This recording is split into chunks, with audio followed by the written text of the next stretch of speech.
Welcome to another episode of the JBK Show. I've got Nick beside me on today's show. We've got a very special guest, Rugby League legend, Balmain legend, NRL Hall of Famer, Fox Sports contributor, Stephen Blocker Roach. I'm a little bit worried about you boys. I've seen some of your work. Am I going to be all right? I'm scared. No. We'll take it easy on your block. Take it easy on me. Is it Stephen or Block? What can we... Yeah, what do you prefer? Hey, as long as it's not late for dinner. Hey, Okay. You boys thinking about two out me or something? No. Look, No. you I mean, probably take us. No. I welcome. collectively. I welcome the challenge, Okay, yeah. What are you weighing in at now? About 120? mate. Just a bit over. Yes, just a bit over. Can you still 120. throw them, Block? I reckon I'll be all right, mate. I reckon I'll be all right for 10 seconds. No limit card? Call him. Do you want to speak to just- George? We can speak to Georgie Rose for you. Well, the only thing with me is it's not Queensby rules. It's bite, headbutt, and all that sort of stuff. Okay. Elbows and So get you in the whatever MMA goes. ring. We'll get you in the Whatever MMA goes. ring. Yes. We'll see. Prison rules. Yeah, see if we can speak to Dana White. But mate, it's a pleasure to have you on. We don't Thank get to you. speak to some greats of the game that often.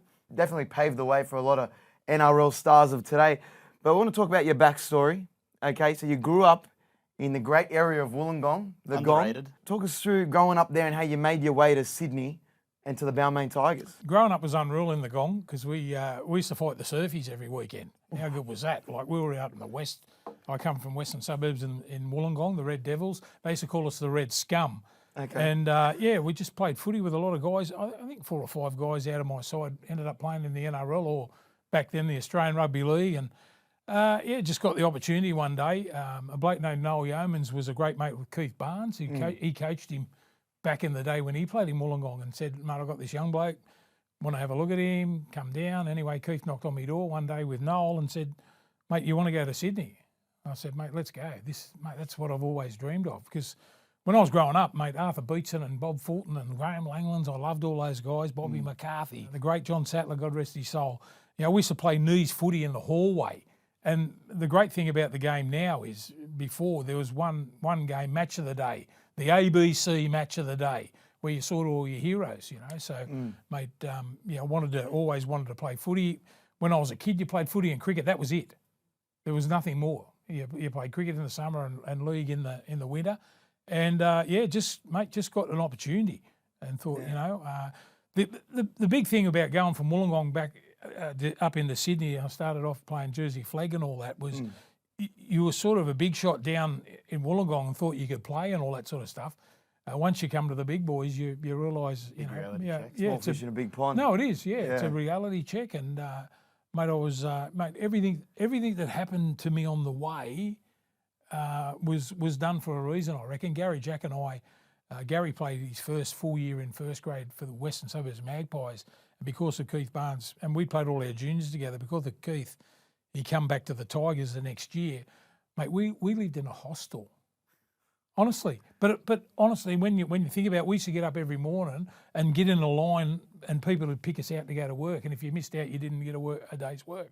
But looking back and reflecting on it, it was a great way for you to start because it taught you to appreciate things. Well, I think Bellamy kind of does that now with some of the Melbourne players. He gets them, working some trades in the pre-season and stuff like that to get them to appreciate hard work before they start playing first grade and whatnot. But you said you idolised Arthur Beetson growing up.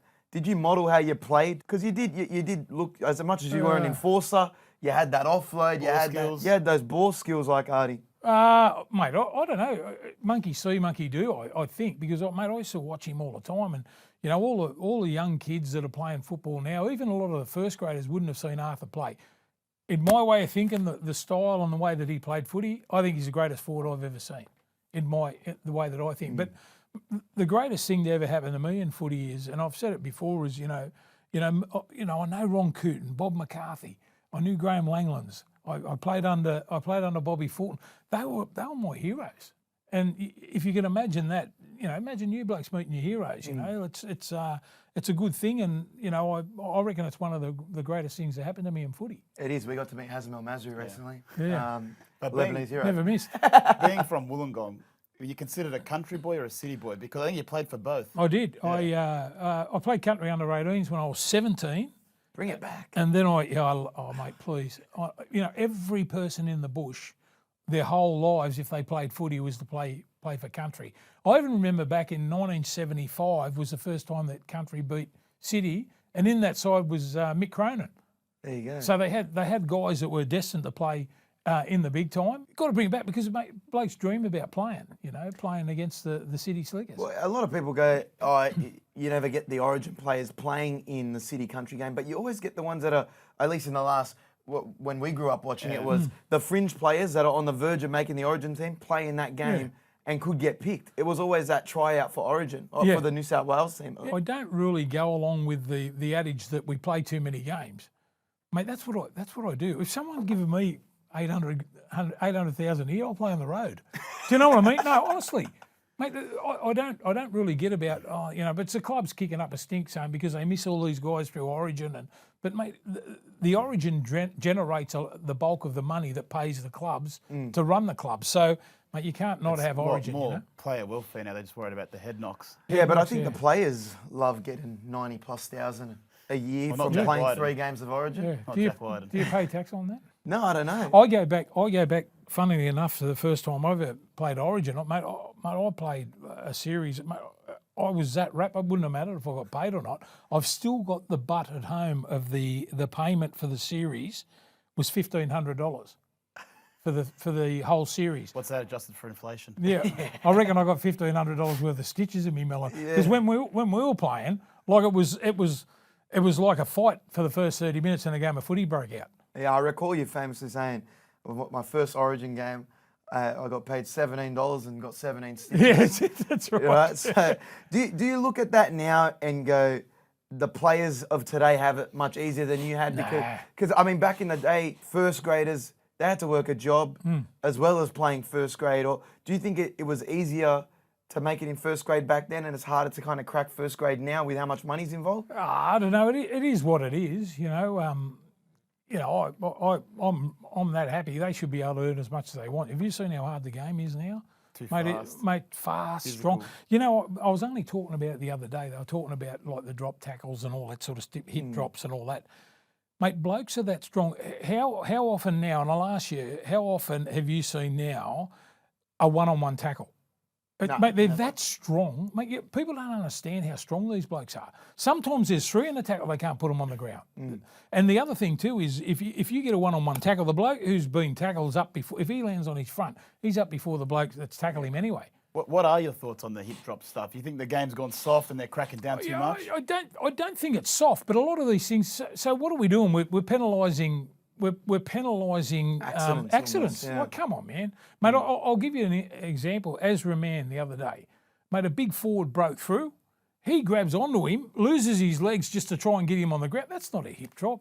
He's not intentionally trying to hurt him. What can you do?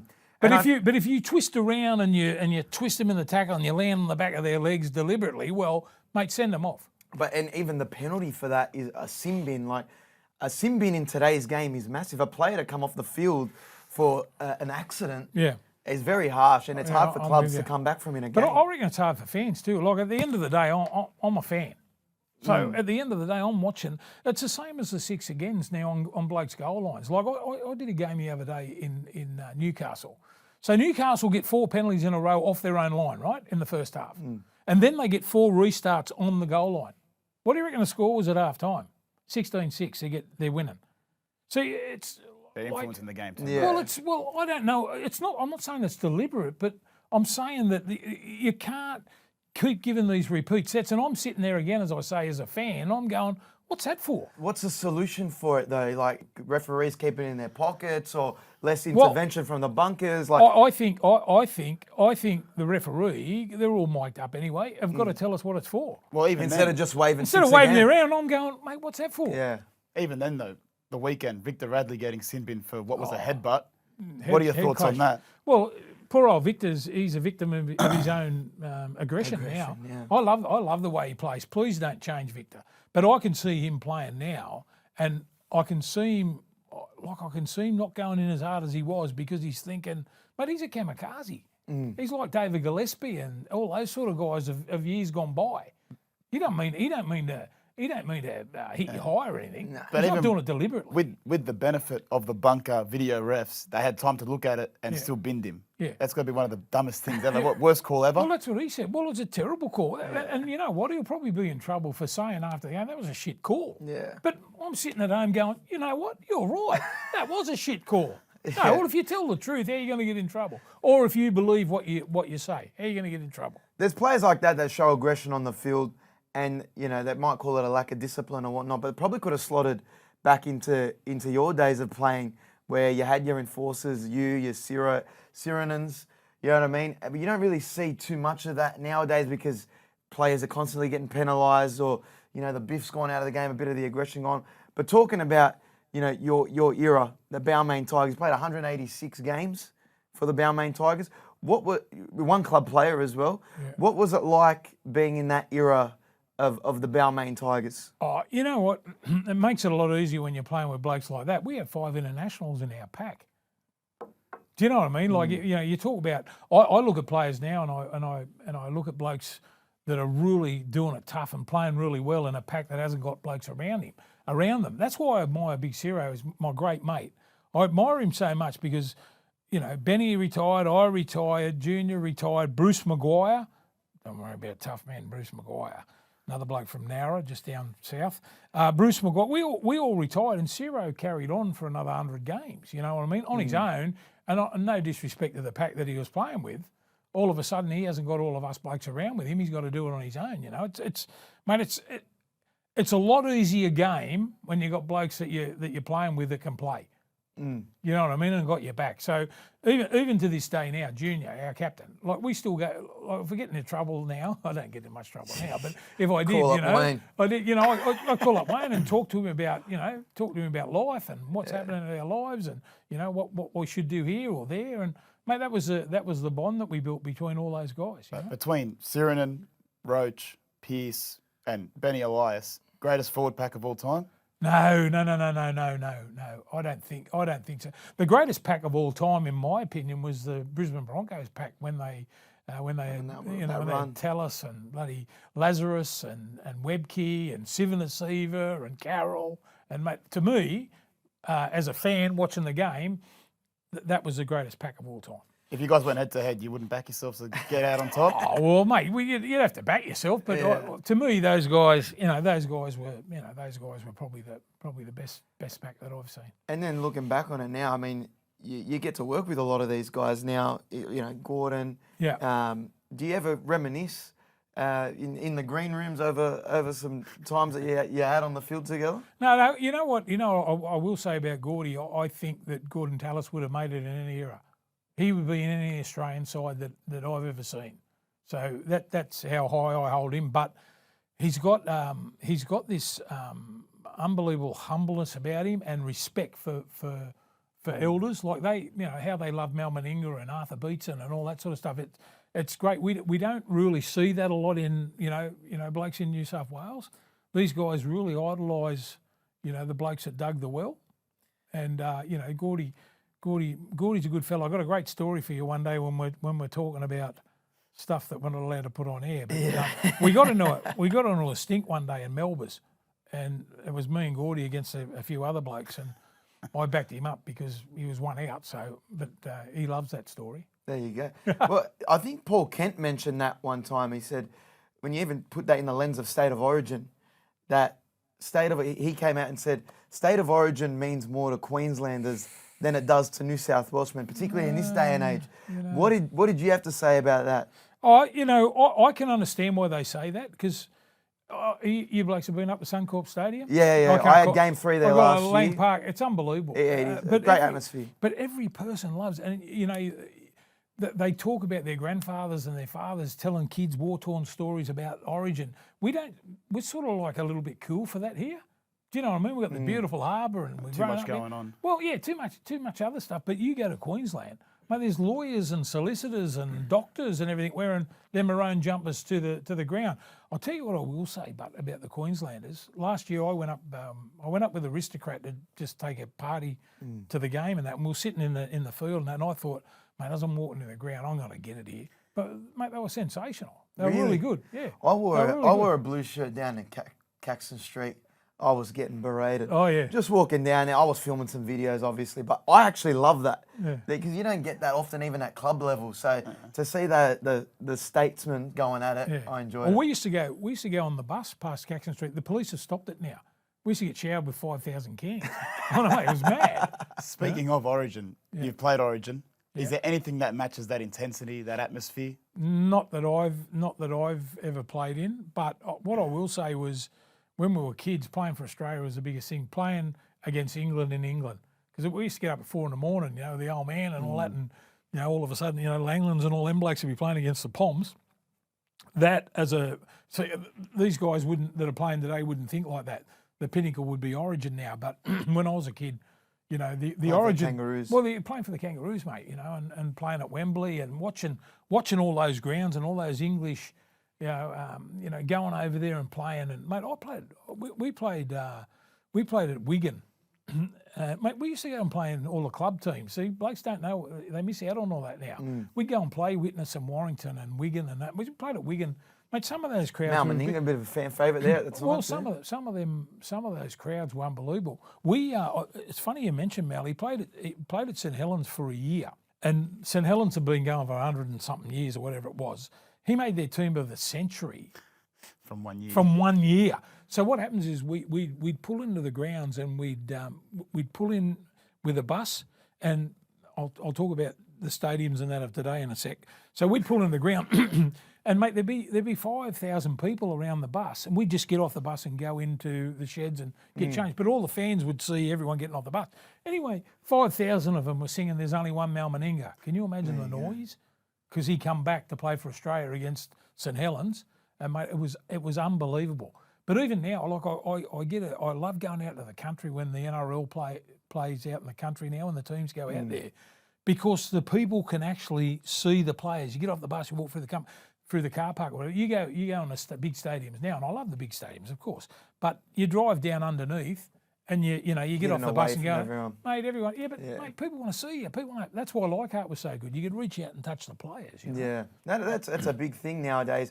I mean, more clubs are doing it. Bulldogs take a game out to Bundaberg, or Brisbane just had a game in Darwin the other day. Yeah, we're going to Bathurst this week. Yeah. What are your thoughts on the suburban ground versus the big Homebush and the big stadiums? Because I mean, there's some stadiums that it's really good to watch Suncorp. footy. Suncorp being one. The new Allianz Stadium, you get a good view from wherever you're seated. But I don't think there's anything like going to Belmore to watch a game, going to Leichhardt to watch a game. Do you think they should be playing more games at suburban grounds? Yes, I do. But I will say this, and good luck to Penrith. They've won all those games and they've won the grand finals and everything. And the government were going to give them $300 million to do a new ground up, right? You been to Penrith lately? There's nothing wrong with their bloody ground. Anyway, give them $200 million and give 4 other clubs $50 million each. So, mate, you could spend $50 million on Leichhardt, and people, mate, I'm telling you, people who go to Leichhardt and Belmore and all that, they love it. So do the grounds, spend $50 million on what, but I'm not taking all the money off Penrith, give them $200 million, whatever, but give money to the other suburban grounds too, so they can do it up. What are they going to do with that extra $100 million? What could they do? Yeah, what are you going to put in extra bathrooms or something? Unisex toilets. That's it. Don't get me started on unisex toilets. No, we don't want to get you cancelled. Maybe we'll leave that for the off the record. But no, mate, I also want to talk about your grand finals. Heartbreak. Yep. Yes, there was the 90. What was that? 89 grand final. 88. We played in 88 and 89. Yeah. 88, you missed out. I did. Due to a 4-game suspension where you try to work your way around, couldn't do it. And then the following year, you make the grand final. Again, a probably opportunity at redemption. Yep. Against a pretty great Canberra team.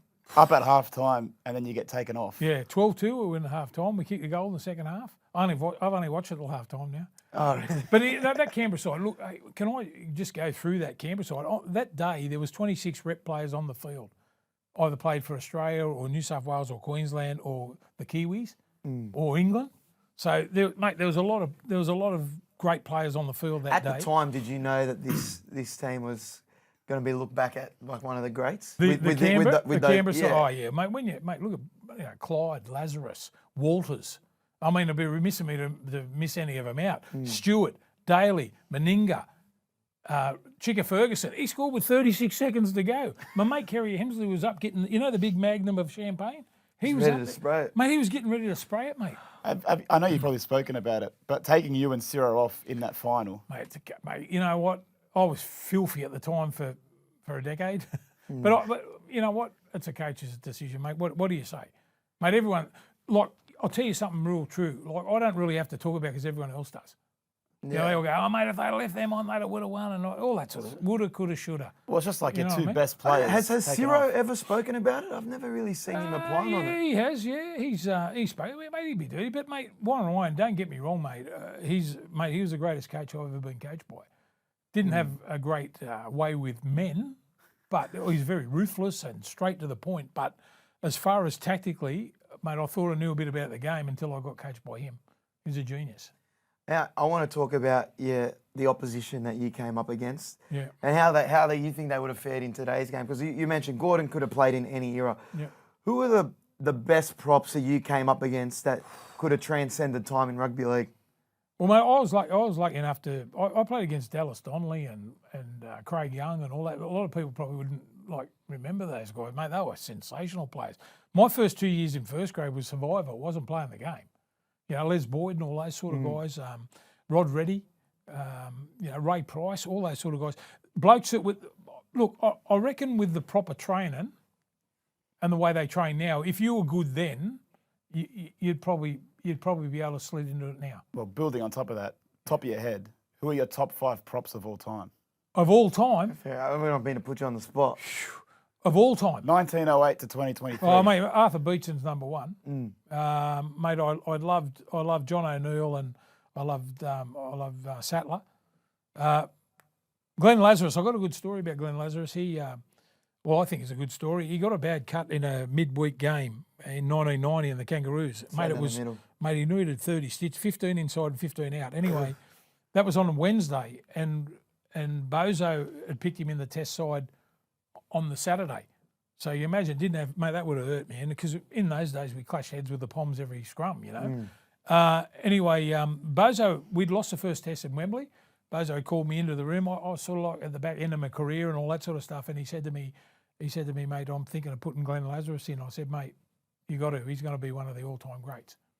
So I would say those guys with O'Neill and Sattler and Beetson was my favourite. I'd have to say Glenn Lazarus. Mm-hmm. And then, mate, I was a huge fan of Webke and Sivanasiva. So, mate, top 5 would be pretty hard, but you know, there's a lot of blokes I respect. Featuring some Queenslanders in there. Yeah. Do you see any current players maybe making that list? Payne Haas. Payne Haas. I said it on radio the other day. I said it on telly. Payne Haas at 23 is going to be one of the all-time great front rowers. With just what he's doing. Because even like in comparison to you and the way you played, that kind of enforcer type role, there's not many that do that anymore in today's rugby league. I would say Jared Rea-Hargreaves is one of them. That sets a tone for his team. That's why I love Jared. The thing that you can judge Jared on, he's been doing it for over a decade, but he's played like that for over a decade. Do you understand what I mean? He hasn't backed off. Slowed down. Mate, he still wants to hurt you on that, you know. And mate, that's the big thing. And he's mate, he'd be up there too. I really love him as a player. And I want to talk about, you know, the legacy you left behind, but you've also got some sons. Did they ever want to kind of get into rugby league at all? Yeah, they all played, yeah. Well, my youngest one's gone to 3 Olympics. So as a water polo man. That's pretty cool, isn't it? Yeah, and Dan played for Australia and Australian schoolboys and played professionally in rugby over in Ireland. And Liam, my middle bloke, played a bit of footy and played for the Tigers and played for the Bulldogs. Yeah, you look at as well, like that kind of era. You know, Ciro, his 2 sons went on and played. Wayne Pearce. Yeah, Mitchell Pearce. Gary Jack, all his sons played either Aussie rules or footy. Benny Elias, Robbie Farah, I think they're related somehow. Are they? I'm not so sure about that. I want to talk about also the current West Tigers at the moment. Yeah. They're going through a pretty rough time. To start the season off, they're probably going to go 0-10. They got the Penrith Panthers this week. 0-10. It's been very rough, especially with, you know, the new signings and the talk of this 5-year plan with Sheens and getting Robbie and Benji in there. But where do you think they're going wrong? I know a lot of people have been saying maybe it starts from the top, you know, and it starts at management. That was a big thing with Paul Ken and Buzz this week.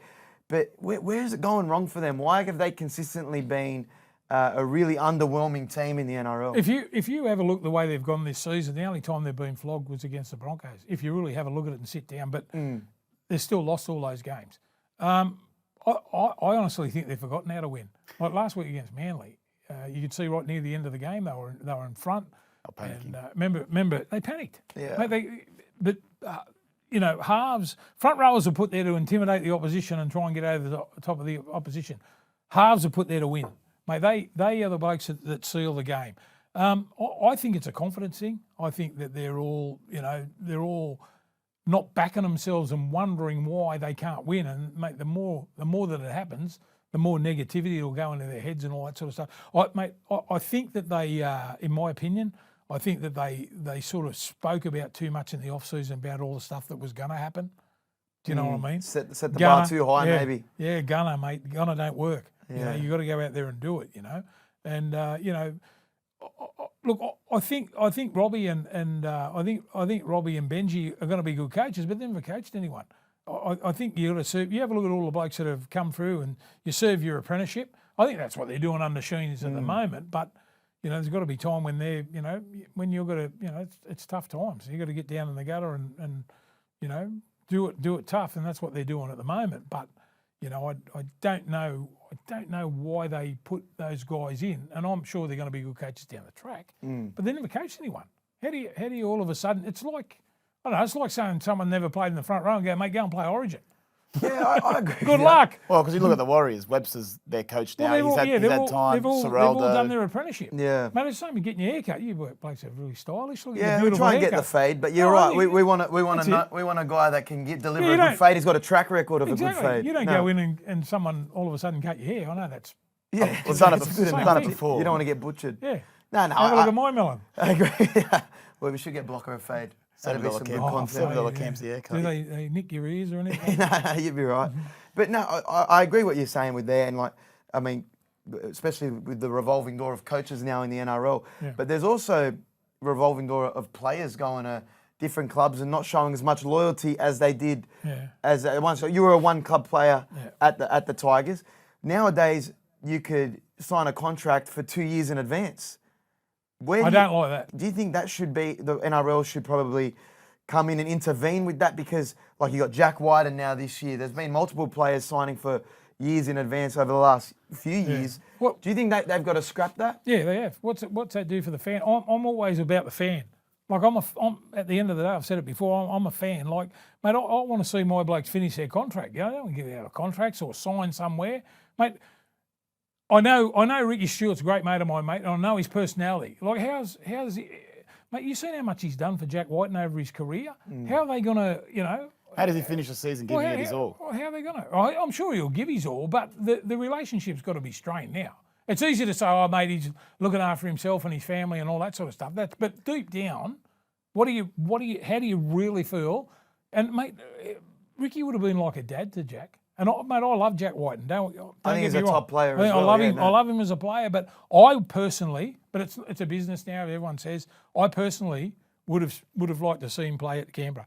Do you think they should put in a free agency? That way players can't sign till the off-season? Don't sign. You can't sign. Or have a little window. But, mate, we're always going to hear rumours. That makes it even better. Yeah.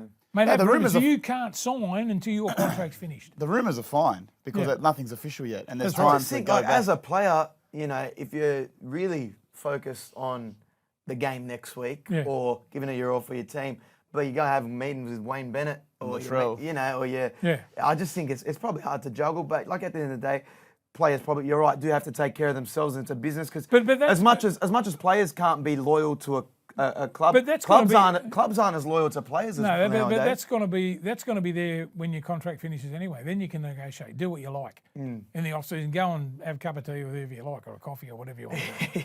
I don't care. But I'm just talking strictly on behalf of fans. Fans don't like it. Yeah, and mate, what we're going to do is we're going to keep our fans happy, haven't we? We're going to make sure that they're invested and involved in the game. All right. What about your thoughts on Australian Rugby Union? Now, they are going on their little poaching spree as well. I don't know if because they can't develop their own talent in rugby, they seem to be going on a barrage of NRL talent. especially going into the World Cup coming up, they've targeted players like Nelson Asafa Solomona, Signed for 4 years with who them. just signed with Melbourne. Yeah. They just signed Joseph Suoliti. Yeah. Nathan Cleary. I want to ask two Nathan questions. Cleary won't go there. He would never. No. I don't see why he reckon wouldn't. he would. If you've won premierships and you're getting a massive contract to go play in a World Yeah, Cup, but he gets a massive contract from. He'd be earning over $1 million at Penrith. what's he got to achieve in league that he hasn't? That he Mate, could go win, achieve in win Union? comps. That's what they do. Mate. Yeah.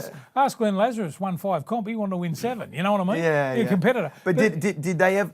Was it as prominent as it was back then? Rugby Union going after rugby league players then, and Not also really, no. what do you think the NRL should do with Rugby Union coming after their players? I think they should concentrate on their own backyard and develop their own. Try and get some kids. Spend the money, down the track and. I don't know, with the private schools or whatever they do, and try and develop players on their pathway. Try and develop their own. I mean, honestly, if you're a footy lover, why?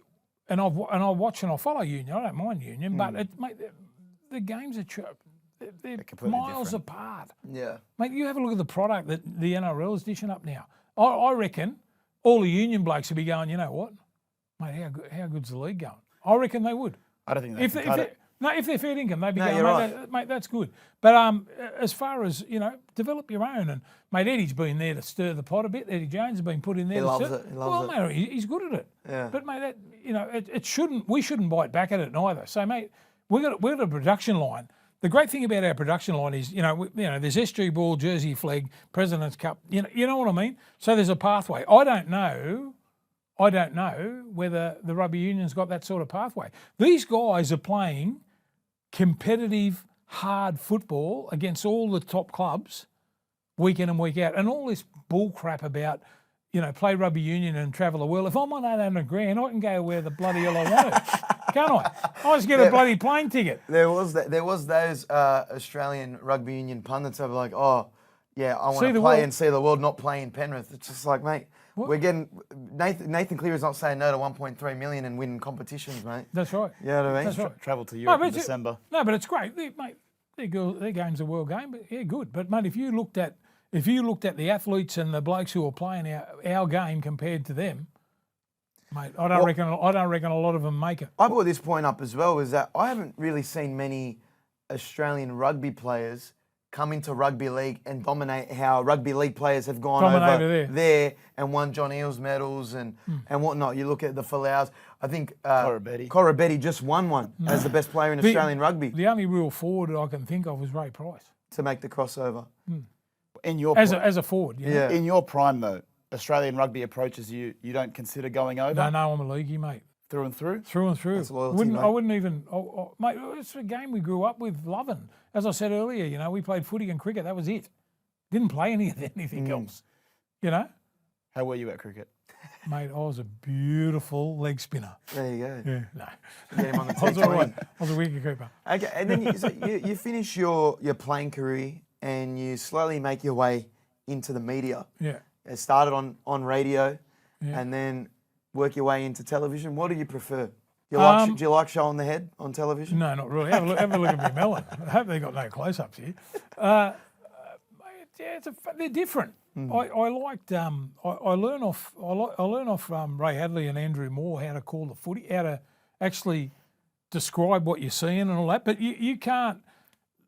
You got to talk and describe things on the radio. But if you go on the telly and just describe what everyone's seeing, well, you're just describing what everyone can see. Yeah, probably. It's hard. So I think the television is less is more when you don't speak as much.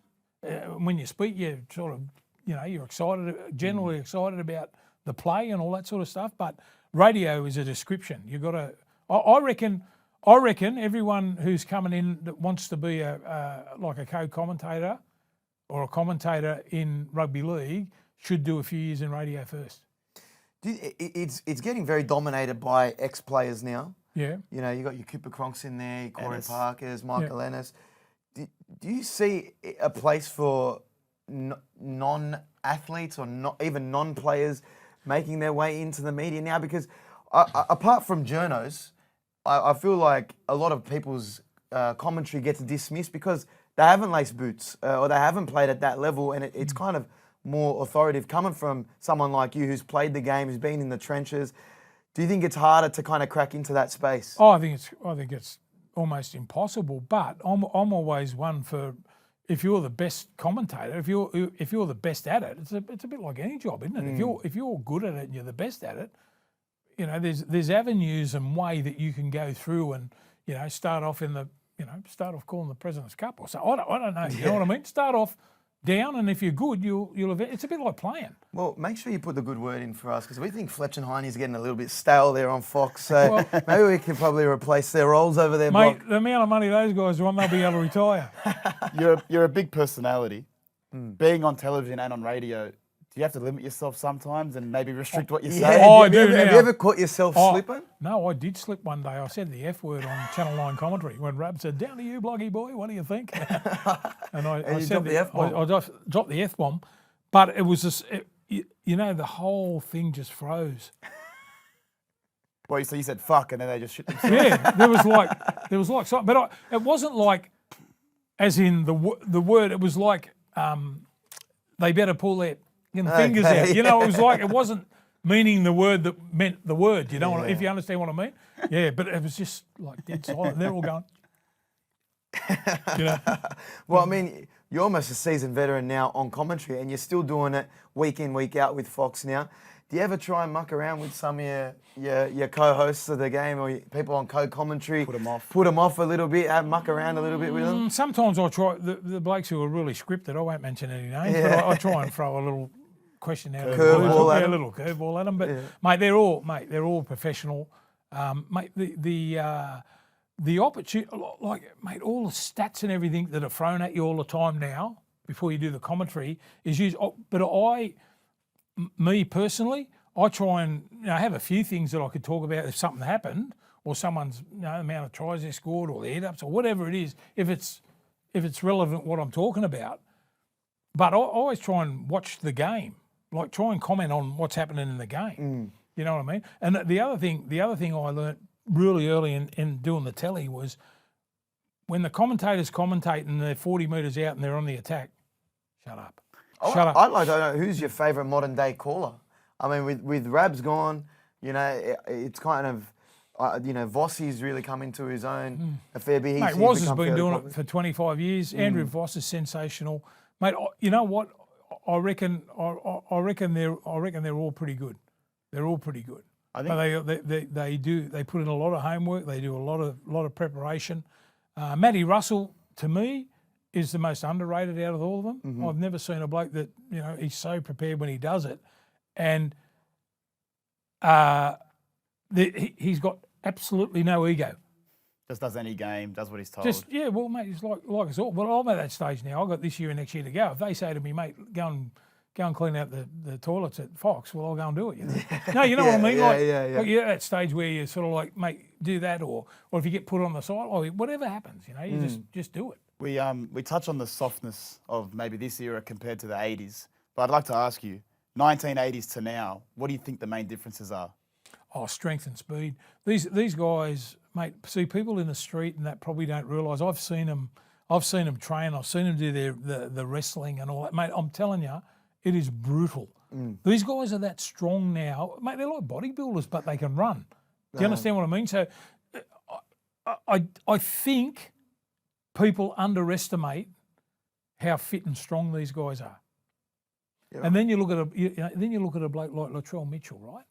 Now, the way that Latrell Mitchell brushes blokes off and brushes them away and fends away. He's a front rower. Mate, you've got to think about these guys train every day to be able to stop someone like that. So, mate, when you really sit back and analyse, mate, how strong that bloke is, he reminds me so much of Greg Inglis, as in strength. Inglis, and it looks like natural strength. Well, it's mate. You know what it is? Farm strength. You go out in the farms and that, mate. They're all natural, all naturally strong blokes. It's actually a fair point. What about social media? How do you think you would deal with that if it was around when you were playing? Well, I get hammered anyway. I get hammered every week. They say, mate, go out the pasture, you old, all that sort of. Mate, I don't, mate. Mate, you know what? If I'm worried about what someone's saying, I'll end up bloody being like them. I'll end up, I don't even know. My fat fingers can't even go onto Instagram and all that sort of stuff. Because you came out before, I think, back in players' mental health and all about that. Yeah. And then you got media companies. I think Ronaldo Mulatalo came out on the weekend and sprayed Fox Sports for a thing about Luke Brooks. Do you think maybe some players cop it a bit too much? I think it comes with the territory. It comes with the territory, mate. Yeah, If you're doing that, look, you know the other thing too is that I think about all the time. Like if you look down, I think I'm not sure, I'm not 100% sure, but I think Fox pays the league $500 million, for instance, mate. The coaches and the teams and the players have got obligations to talk to them. All right. So if they didn't, say some team banned Fox from going into the dressing rooms and all that. What if they said, all right, well, mate, how about we don't we don't put in all the money? Do you know what I mean? If you have a look at American sports and that, how open all the players are and the coaches, and I think they're all pretty good. But sometimes people get a little bit tacky, don't they? I mean, imagine social media back in the 80s and 90s. I think there'd be a lot more scandals on our hands that we wouldn't have heard of. Block. Mate, I'd still be in jail. Number 8478352. Well, we do this with most guests we have on. We do fill in the blanks. So we say blank is going to whatever, and you give your opinion. Okay. Okay. So with Stephen Blocker Roach, fill in the blanks. Blank will win the comp this year. Well, early in the season, I thought it was going to be the Roosters because I looked at their roster, but after the weekend when South beat Penrith, I was waiting for South because I always wait and knowing those players that they've got. If they were 20 ahead, they win by 40. I was waiting for them to boot a big scalp, get a big scalp and win at the back end of a game. I think that's a turning point for South on the weekend, beating Penrith, and I think South might win the comp. I feel like their whole team just depends on Latrell's performance. Yeah. Definitely a dark horse. I think they'll be up there. Yeah, I feel like they're like a Parrot. If they're on for a day, they can beat anyone. Mate, they're good to watch. And I was waiting for them to win that big game, you know what I mean? Okay, blank is the best prop in the comp right now. Oh, Payne Haas. Like you said earlier, just Payne. head and shoulders above everyone. Head and shoulders above. And, mate, the scary thing is he's 23, he's going to get better. Blank will win the Dally M this season. Oh, you know what? I'm going to go for Hines, go back to back. Wow. I'll tell you why. Because And this is, mate, congratulations to everyone that's won the Daily M and all that sort of stuff. But if you are a standout in your team, the best player in your team, week in and week out, you're gonna poll pretty well. Well, I feel like not that he didn't deserve it last year, but I feel like he's better this year than he was last year. Yeah, but don't forget he's missed a couple of games too. Yeah. So, but I would say that if Cronulla win every week, that he will poll however many points 3 they or give 2. now, yeah. Yeah, he won't poll 1 much. Now this one's probably close to home to you, but Tigers will win blank number of games this year. The Tigers will win half a dozen games this Okay, season. half a dozen. So That's 6. Six. That's You know why? not bad. Because they'll keep all their good players, and they probably won't have many players apart from Appy in Origin. Would that be about it? So other teams are going to falter. So I reckon the Tigers are going to get on a roll. No, There you hang go. on.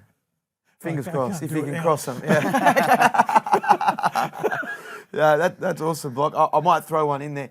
Blank spends the most time suspended this year. Oh, Victor Radley. That's not even a question. Victor the Inflictor. Yeah. Yeah, good I on mean, him. Mate, he's got his own seat in the sin bin office now, isn't it? Is that an office? He knows everyone in the judiciary. He just greets them on the way in. Good to see you again. No, Block, I really appreciate your time. I really appreciate you coming on. No problem. We'll have I a bit really of fun enjoyed it. with Off the Record. You're still a character of the game.